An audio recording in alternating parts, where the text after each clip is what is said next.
আমি মুন্সি আব্দুল গফফার। আজকে এই ইউটিউব চ্যানেল আমি শুরু করতে চলেছি ইংলিশ গ্রামার স্কুল এই নাম দিয়ে। তো তোমাদের প্রত্যেককে আমার এই প্রথম ক্লাসে শুভেচ্ছা এবং অভিনন্দন জানাই। আজকে তোমাদের অনেক কথা বলার আছে, পরবর্তী ক্ষেত্রে আমি সেসব কথা তোমাদের সঙ্গে শেয়ার করব। তো আজকে আমরা যে টপিকটার উপর আমার চ্যানেলের নাম দিয়েছি যে গ্রামার স্কুল বলে, তো আমি মূলত তোমাদেরকে গ্রামার, ইংরাজির গ্রামার এই বিষয়ে আমাদের গ্রাম বাংলার ছেলেরা খুবই সাধারণত দুর্বল থাকে। তো সেই বিষয়টাকে যাতে একটু আরও উন্নত করা যায় সেই উদ্দেশ্য নিয়ে আমি তোমাদের সামনে আজকে এসেছি এবং চেষ্টা করব আমার সর্বোচ্চটা দেওয়ার জন্য। I will try my best. এবং তোমাদের যাতে গ্রামারের ক্ষেত্রে কোনো অসুবিধা না থাকে ইংরেজি, সেই বিষয়ে খুব সহজ সরল পদ্ধতিতে সেটা শেখানোর চেষ্টা করব। যদি আমার চ্যানেলটা তোমাদের ভালো লাগে তোমরা এটা লাইক করবে এবং সাবস্ক্রাইব করবে। তো আমি এখন মূল পর্বে চলে যাচ্ছি। তোমাদের একটা বিশেষ টপিক নিয়ে গ্রামারের খুব সহজ পদ্ধতিতে শেখানোর চেষ্টা করব। তোমরা এই ভিডিওটি খুব যত্ন সহকারে শুনবে, তাহলেই দেখবে তোমরা খুব সহজেই তোমাদের ইংরাজির প্রতি যে ভীতিটা সেটা নিশ্চয়ই কেটে যাবে। তো আমি মূল পর্বে চলে যাচ্ছি। আজকে আমি তোমাদের বেসিক ইংলিশ গ্রামারের একটি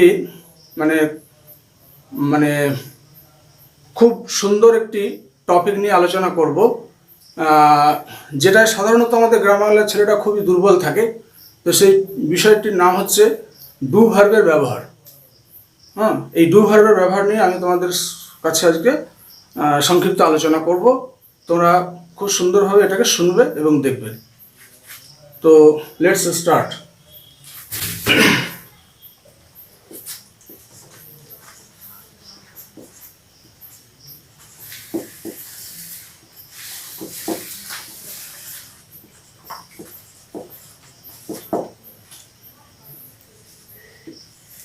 ডু ভার্বের ব্যবহার। তো প্রথমে তোমাদের বলে রাখি, এই ডু ভার্বটা ইংরেজিতে ভার্ব হচ্ছে দু প্রকার। একটা হচ্ছে মেন ভার্ব আর একটা হচ্ছে অক্সিলারি ভার্ব। তো মেন ভার্বের বিষয়ে পরে আমরা আলোচনা করব। আজকে আমরা অক্সিলারি ভার্বটার বিষয়ে আলোকপাত করব। অক্সিলারি ভার্বকে ইংরেজিতে সাধারণত দুটো ভাগে ভাগ করা হয়েছে, একটা হচ্ছে মেন ভার্ব, একটা হচ্ছে অক্সিলারি ভার্ব। তো মেন ভার্বের বিষয়ে আমরা পরে আলোচনা করব। আমরা এখন যে বিষয়টার উপর আলোকপাত করতে যাচ্ছি সেই বিষয়টার বলতে গিয়ে আমাকে দুটো জিনিস বলতে হবে। একটা হচ্ছে অক্সিলারি ভার্বকে আমরা দুটো ভাগে ভাগ করতে পারি। একটা হচ্ছে প্রাইমারি অক্সিলারি আর একটা হচ্ছে মোডাল অক্সিলারি। তো প্রাইমারি অক্সিলারির আবার দুটো ভাগ আছে, তিনটে ভাগ আছে। একটা হচ্ছে ডু ভার্ব, যেটা আমরা আলোচনা করতে যাচ্ছি, আর একটা হচ্ছে বি ভার্ব এবং একটা হচ্ছে হ্যাভ ভার্ব। এই তিনটে ভাগে আমরা প্রাইমারি অক্সিলারিটাকে ভাগ করি। তো আজকে আমরা কিভাবে ডু ভার্বটা সেন্টেন্সে ইউজ করা যায় সেটা আমরা শিখব। তো ডু ভার্বের মধ্যে আমরা ভাগটাকে করে দিই।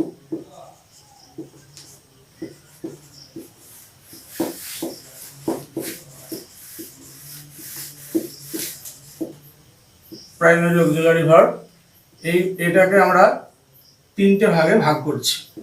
একটা তো একটা হচ্ছে ডু ভার্ব। এই ডু ভার্ব ক্যাটাগরিতে আসবে ডু, ডাজ এবং হচ্ছে ডিড। আর এটা আসবে বি ভার্ব। তো বি ভার্বে আছে is, am, are, was, were, এগুলো মূলত। এর সঙ্গে বি নিজে ডাইরেক্ট আসে, বিন হয় থার্ড ফর্ম। একে যদি আইএনজি করে বিন করা হয় এটাকেও বি ভার্বের মধ্যে ধরা হয়। আর একটা আমরা পাবো, সেটা হচ্ছে ডু ভার্ব, বি ভার্ব আর একটা হচ্ছে হ্যাভ ভার্ব। এই হ্যাভ ভার্ব, এই অক্সিলারি ভার্বটাকে তিনটে ভাগে ভাগ করা হয়েছে। এই হ্যাভ ভার্বের মধ্যে আমরা পাবো হ্যাজ, হ্যাভ আর হচ্ছে হ্যাড। তো এই সমস্ত বিষয়গুলো নিয়ে পরে আলোচনা করব। এখন আমরা ডু, ডাজ, ডিড নিয়ে আলোচনা করব যে কিভাবে এটা ইংরেজিতে ব্যবহার করা হয়ে থাকে। তো হ্যালো আমার প্রিয় ছাত্রছাত্রীরা, তোমরা খুব মন দিয়ে এটাকে দেখবে এবং শুনবে যে আমি একটা সেন্টেন্স লিখছি। ধরো আমি লিখলাম আই ইট রাইস। তো এই সেন্টেন্সটায় আমরা দেখতে পাচ্ছি একটা সাবজেক্ট রয়েছে, একটা ভার্ব রয়েছে, সাবজেক্ট ভার্ব, একটা অবজেক্ট রয়েছে, SVO একে সংক্ষেপে বলে, সাবজেক্ট ভার্ব অবজেক্ট। তো আমরা প্রশ্নবোধক যখন করব তখন একটা জায়গায় আমাদের দৃষ্টিটা ফিক্সড রাখবো, সেটা সাবজেক্টও নয়, রাইস অবজেক্টও নয়। আমরা সবসময় ভার্বটাকে আগে দেখব যে ভার্বটা কি আছে। তো এখানে দেখতে পাচ্ছি যে একটা মেন ভার্ব ইউজ করা আছে। এই সেন্টেন্সের মধ্যে কোনো অক্সিলারি ভার্ব নেই বা কোনো হেল্পিং ভার্ব নেই। তো যেখানে এবার ইংরেজি প্রশ্নবোধক করার নিয়ম হচ্ছে যে যখন কোনো সেন্টেন্সে কোনো অক্সিলারি ভার্ব থাকবে না বা কোনো হেল্পিং ভার্ব থাকবে না, সেই সেন্টেন্সটাকে প্রশ্নবোধক করার জন্যে ডু ভার্বের সাহায্য নিতে হবে। হ্যাঁ, এইটা হচ্ছে আসল টেকনিক। এইটা হচ্ছে কনসেপশন। একটা ইংরেজি সেন্টেন্সকে প্রশ্নবোধক করার জন্যে তোমার কনসেপশনটা সব থেকে বেশি জরুরি, যে আমি ঠিক মানে আইডিয়াটা আমার আছে কিনা। তো এখানে তোমাকে এই আইডিয়াটা সবসময় মনে রাখতে হবে যে যখন কোনো সেন্টেন্সে আমি কোনো অক্সিলারি ভার্ব দেখতে পাবো না, মানে তখনই আমি সেই সেন্টেন্সটাকে প্রশ্নবোধক করার জন্যে ডু ভার্বের কথা ভাববো। এইবার প্রশ্ন জাগতে পারে তোমাদের মনে যে ডু ভার্বটা আমরা কোন ক্ষেত্রে ইউজ করব, কখন নেব। তো যখন দেখবে সাবজেক্টের পরে শুধু ভার্বের প্রেজেন্ট ফর্ম আছে এবং অন্য কোনো অক্সিলারি ভার্ব নেই। যেমন অক্সিলারি ভার্বগুলো কি কি, সেটা বি ভার্ব এবং হচ্ছে হ্যাভ ভার্ব মিলিয়ে অনেক হতে পারে, মোডাল অক্সিলারি হতে পারে। তো এই সমস্ত অক্সিলারি ভার্ব যেমন হচ্ছে is, am, are, was, were, have, has, had, হ্যাঁ, can, could, may, might, shall, should, এই সমস্ত প্রাইমারি এবং মোডাল মিলিয়ে অনেক অক্সিলারি ভার্ব আছে। সেই অক্সিলারি ভার্বগুলো যদি না থাকে কোনো সেন্টেন্সের মধ্যে, তখন সেই ক্ষেত্রে আমরা ডু ভার্বের ইউজটা করতে পারবো। এবং সেখানে একটা শর্ত, যে সাবজেক্টের পরে ভার্বটা কিন্তু প্রেজেন্ট ফর্ম হতে হবে। যদি প্রেজেন্ট ফর্ম না হয় তাহলে তুমি কিন্তু ডু ইউজ করতে পারবে না। বোঝা গেছে? এই কনসেপশনটা তোমরা ক্লিয়ার রাখবে, তাহলে দেখবে যে কোনো সেন্টেন্সকে প্রশ্নবোধক করতে কোনোদিন আটকাবে না। তোমরা সহজেই একটা সেন্টেন্সকে প্রশ্নবোধক করে দিতে পারবে, ইন্টারোগেটিভ করে দিতে পারবে, এবং সেটা তোমাদের স্পোকেন ইংলিশে, রিটেন ইংলিশে উভয় ক্ষেত্রেই কিন্তু খুব কাজে দেবে। যেটা আমরা সাধারণত যখন টেন্স শিখি তখন আমরা শুধু টেন্সের একটা দিকই শিখে রাখি, অর্থাৎ তার অ্যাসার্টিভ ফর্মটা, মানে সাবজেক্ট ভার্ব অবজেক্ট, এই ফর্মটা শিখে রাখি। যখন ছেলেদেরকে বলা হয় এটাকে প্রশ্নবোধক করে দেখাও, সেই ক্ষেত্রে তখন তারা খুব সমস্যার মুখোমুখি হয়, খুব এম্বারেস ফিল করে। তো সেইটা যাতে কেটে যায় তোমাদের, তার জন্য এই আলোচনা। তো আমরা এখানে একটা সেন্টেন্স যেটা লিখেছি আই ইট রাইস, এখানে দেখতে পাচ্ছি এখানে সেই বৈশিষ্ট্যগুলো সেন্টেন্সটার মধ্যে আছে। কোনো অক্সিলারি ভার্ব নেই, ভার্বটা প্রেজেন্ট ফর্মে আছে, V1 ফর্মে আছে। তো সেই জন্যে আমরা একে প্রশ্নবোধক করার জন্যে ডুটা আমরা আগে নিয়ে নেবো। সাবজেক্টের আগে ডু বসিয়ে দিলাম, দিয়ে তারপরে যেমন যেমন আছে এটাকে আমরা করে দিলাম। দেখো প্রশ্নবোধক বাক্য হয়ে গেল, ডু আই ইট রাইস, অর্থাৎ আমি কি ভাত খাই। এইবার আমরা তাহলে একটা সেন্টেন্স থেকে আরেকটা সেন্টেন্স বানালাম। এটা সিম্পল ছিল, এটা ইন্টারোগেটিভ হয়ে গেল। এটা অ্যাসার্টিভ সেন্টেন্স ছিল, এটা ইন্টারোগেটিভ হয়ে গেল। তো ইন্টারোগেটিভটাকে যদি আমরা নাবাচক করতে চাই, তো নাবাচক করার নিয়ম হচ্ছে, তাহলে প্রশ্নবোধক করতে গেলে আমরা কি করলাম, সাবজেক্টের আগে কিন্তু সব সময় এই সাবজেক্ট আর সাবজেক্টের আগে কিন্তু আমাকে ডু ভার্বটা ইউজ করতে হবে। এইটা সবসময় মাথায় রাখতে হবে। এইবার এটা যদি নাবাচক করি, নেগেটিভ করি যদি, তাহলে নেগেটিভ করলে বলা হচ্ছে এরকম ফর্মুলাটা তোমাকে মনে রাখতে হবে, subject plus do not plus V1 form. Plus object, এই হচ্ছে formula. Subject plus do not plus V one form plus object. হ্যাঁ, তো এইটা হলো নেগেটিভ ফর্ম হয়ে গেল। মানে কি, এইটা যদি আমি করি, এবার দেখো আই সাবজেক্ট, তারপরে আমি প্লাস ডু নট করলাম,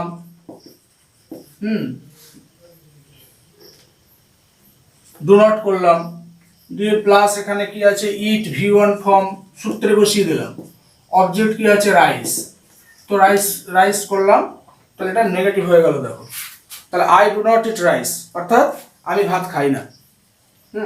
এবং এগুলো কিন্তু একটা হ্যাবিট। আমি ভাত খাই না মানে কি, আমি ভাত খাই না, আমি ভাত খাই মানে প্রতিদিন আমি ভাত খাই, আমি কি ভাত খাই, এটা জিজ্ঞাসা ছিল। তাহলে একটা সেন্টেন্স থেকে আরো দুটো সেন্টেন্স বানালাম। এইবার আমরা যেটা করব সেটা হচ্ছে নেগেটিভ ইন্টারোগেটিভ। তো নেগেটিভ ইন্টারোগেটিভ কিভাবে হবে না, এখানে একটা ফ্যাক্টর আছে। নেগেটিভ ইন্টারোগেটিভ যখন আমরা করব তখন পুরো ডু নটটাকে আমি সাবজেক্টে নিয়ে নেব, পুরো ডু নটটাকে আমি সাবজেক্টে নিয়ে নেব, দিয়ে সাবজেক্টের আগে নিয়ে নেব, দিয়ে তারপরে সাবজেক্ট বসাবো, do not I eat rice, মানে আমি কি ভাত খাই না, এটা হয়ে গেল। কিন্তু এইখানে তোমাদের একটা বিষয় খুব সুন্দরভাবে বলে রাখি, এটা অনেকেই হয়তো জানে না ছাত্রদের মধ্যে, হ্যাঁ, যারা তোমরা এখন মানে বেসিক ইংলিশটা পড়াশোনা করছো, গ্রামারটা, বেসিক গ্রামারটা। তো এখানে বলছে যখন প্রোনাউন থাকবে তখন নেগেটিভ ইন্টারোগেটিভ করার সময় ভালো করে শুনবে, এটা প্রোনাউন। হ্যাঁ, এটা যে কোনো ব্যক্তির থেকে আসতে পারে, রামের থেকে আসতে পারে, তোমার থেকেও আসতে পারে। তোমার নাম আছে একটা, সেখান থেকে আইটা তুমি নিতে পারো আমি, তোমার নামটা তো তুমি তখন ইউজ করো না। তো এই প্রোনাউন যদি থাকে তখন এই ডু নটটাকে, ডু নট লিখলে কিন্তু এটা ভুল ধরবে ইংরেজি গ্রামারে। তো তখন এটাকে তোমাকে কি করতে হবে, এটা তুমি এর কন্ট্রাক্টেড ফর্মটা ইউজ করবে। Don't, don't I eat rice, আমি কি ভাত খাই না, এইটা তোমাকে ইউজ করতে হবে। আর যদি দেখা যায় যে এই প্রোনাউনের জায়গায় কোনো নাউন আছে, ধরো একটা নাউন ইউজ করা আছে, যেমন রাম ভাত খায় না, তো রাম ডাজ নট, এবার আমি ডাজে পরে আসছি, Ram does not eat rice, একে যদি নেগেটিভ করি তখন কিন্তু আমি পুরো ডাজ নটটা নিতে পারবো নাউনের আগে, তখন ডাজেন্ট না করলেও হবে। কিন্তু এক্ষেত্রে যদি আমি ডু নটটা আগে এরকম নিই তাহলে আমার কেটে দেবে। তো সেক্ষেত্রে আমার এর আর একটা পদ্ধতি আছে, যে প্রোনাউন যদি থাকে তাহলে ডু আই নট এটাও করতে পারো। তাহলে নেগেটিভ ইন্টারোগেটিভের ক্ষেত্রে একটা কিন্তু ব্যতিক্রম জিনিস থেকে যাচ্ছে, যে যখন আমরা ডু নটটা ইউজ করব তখন প্রোনাউন থাকলে ডু নটটা কন্ট্রাক্টেড ফর্ম ইউজ করব, যদি নাউন থাকে তাহলে ডু নটটা পুরো ইউজ করব। আর আরেকটা ক্ষেত্রে, প্রোনাউনের ক্ষেত্রে ডু আই নট এটাও করতে পারো, এটা হচ্ছে সঠিক হয়ে যাবে তাহলে। আর তা যদি না করো তাহলে ডোন্ট তোমাকে কন্ট্রাক্টেড ফর্মে ইউজ করতে হবে। তো this is the conception how to interrogative a sentence in simple present tense, where there is no auxiliary verb, যেখানে কোনো অক্সিলারি ভার্ব থাকবে না, এরকম একটা সেন্টেন্সের ক্ষেত্রে এই হচ্ছে কনসেপশন একটা। তাহলে আমরা প্রথম থেকে কি শিখলাম, একটা সেন্টেন্সকে যখন, মানে কনসেপশনটা হচ্ছে এই, যখন সেই সেন্টেন্সটার মধ্যে কোনো অক্সিলারি ভার্ব থাকবে না সেই সেন্টেন্সকে প্রশ্নবোধক করতে তোমাকে চোখ বুঝে ডু নিতে হবে। ঠিক আছে, do plus subject plus main verb plus object, object সব ভার্বের নাও থাকতে পারে, কিছু কিছু ইন্ট্রানজিটিভ ভার্ব আছে সেক্ষেত্রে তুমি অবজেক্ট খুঁজে পাবে না, সেক্ষেত্রে অবজেক্ট নেওয়ার প্রয়োজন নেই। কিন্তু যখন অবজেক্ট থাকবে তখন নিতে হবে, কারণ ভার্বের আবার দুটো ভাগ আছে, মেইন ভার্বের ট্রানজিটিভ ভার্ব, ইন্ট্রানজিটিভ ভার্ব। তো ট্রানজিটিভ ভার্বের অবজেক্ট হয়, ইন্ট্রানজিটিভ ভার্বের অবজেক্ট হয় না, কর্মক্রিয়া বলে থাকে, তো সেক্ষেত্রে অবজেক্ট নাও থাকতে পারে। তো তার জন্য মানে যেমন আই সুইম, হ্যাঁ, তো তাকে যদি প্রশ্নবোধক করি, দেখো এই সুইমের কোনো কিন্তু অবজেক্ট নেই। হ্যাঁ, সুইমের ক্ষেত্রে একটা প্লেস হতে পারে, in the pond, I swim in the pond, I swim in the river, এরকম, I swim in the lake, এরকম হতে পারে। তাহলে সেক্ষেত্রে আমরা কি করবো, অবজেক্টটার এখানে কোনো তখন প্রয়োজন নেই। তখন do I swim in the pond, আমি কি পুকুরে সাঁতার কাটি, do you swim in the pond, তুমি কি পুকুরে সাঁতার কাটো, সে যদি কাটে তাহলে yes I swim in the pond, তখন সে বলবে, উত্তর দেবে এইভাবে। তো আমরা এগুলো করলে কি হবে, প্রশ্ন এবং উত্তর কনভারসেশনটা আমরা করতে পারবো বন্ধু বান্ধবদের সঙ্গে, এটা আমাদের বিরাট কাজে লাগবে। এই নিয়মটা যদি আমরা আয়ত্তে নিয়ে আসতে পারি তবেই। তাহলে কনসেপশনটা আমার বোঝা গেছে। প্রথমে আমরা একটা যে মানে এইবার আমি বিভিন্ন রকমের সেন্টেন্স নিতে পারি, যেমন ধরো ইউ প্লে, দুটাকে আগে ভালো করে বোঝো, তারপর আমি ডাজে আসছি। You play football, you play football. এখানেও দেখো এটার মতোই ভার্বটা V1 ফর্মে আছে, V1 ফর্মে আছে এবং কোনো অক্সিলারি ভার্ব এখানে নেই। অতএব আমি তখন এটাকে ডু দিয়ে প্রশ্নবোধক করে দিতে পারবো। তাহলে ডু ইউ প্লে ফুটবল দিয়ে জিজ্ঞাসা চিহ্ন দিয়ে দিলাম। তাহলে তুমি কি ফুটবল খেলো? সে যদি খেলে তবে ইয়েস আই প্লে ফুটবল, যদি না খেলে তো বলবে no I don't play football, আমি ফুটবল খেলি না। তো নেগেটিভ হয়ে যাবে, তখন ইন্টারোগেটিভ হয়ে যাবে। আবার তুমি কি ফুটবল খেলো না, হ্যাঁ, do you not play football অথবা ডোন্ট ইউ প্লে ফুটবল, তুমি কি ফুটবল খেলো না।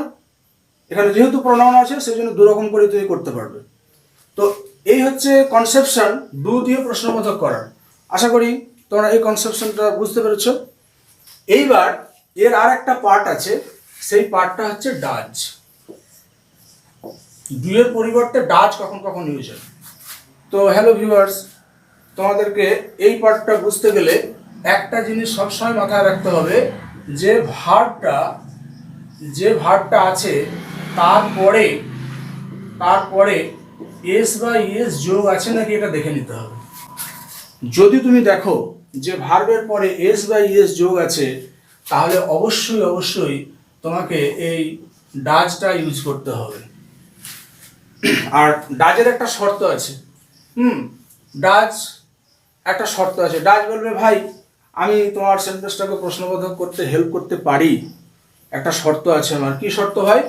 তো সে বলবে যে আমি যখন যাব সাবজেক্টের আগে, আমি যখন বসবো, তখন তোমার ওই ভার্বের শেষে যে এস বা ইএস আছে ওকে আমি সহ্য করতে পারি না, ওই এস বা ইএসটা তোমাকে তুলে দিতে হবে।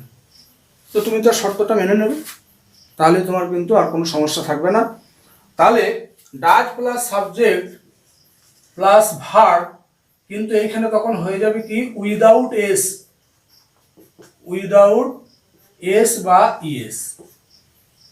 এইটা তোমাকে করতে হবে। যদি তুমি না করো তাহলে এস রেখে দিয়ে ডাজ নাও, তাহলে কিন্তু কেটে দেবে সেন্টেন্সটা। অতএব তোমাকে এই ফর্মুলাটা কিন্তু খুব সুন্দর করে মনে রাখতে হবে, এই কনসেপশনটা মনে রাখতে হবে। তাহলে আমরা ডু এবং ডাজের মধ্যে কি তফাৎ পেলাম? What is the difference between do and does? তো আমরা দেখতে পাচ্ছি যে ডু ভার্বের ক্ষেত্রে ভার্বটা প্রেজেন্ট ফর্ম হবে, এস বা ইএস থাকবে না। আর ডাজের ক্ষেত্রে এস বা ইএস থাকলে তবেই আমি ডাজ নিতে পারবো। আর একটা শর্ত, ডাজ নিলে এস বা ইএস তুলে দিতে হবে। তাহলে এইটাকে যদি আমি করি হি এটা যদি আমরা করি হি ইটস রাইস, দেখো এখানে এস যোগ হয়ে গেছে। এবার এসটা কেন এলো?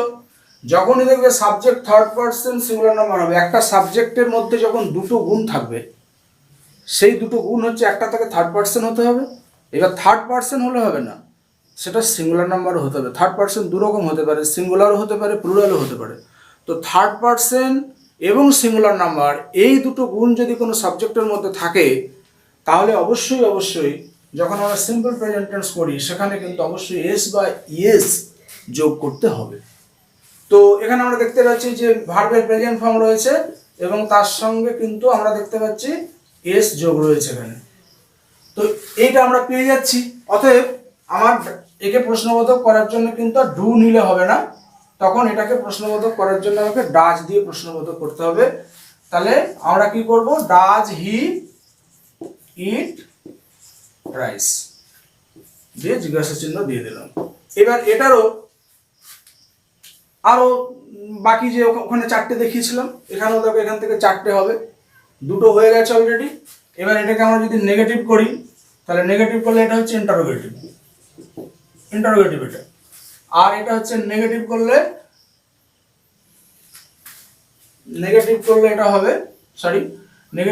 এটা হবে ডাজ নট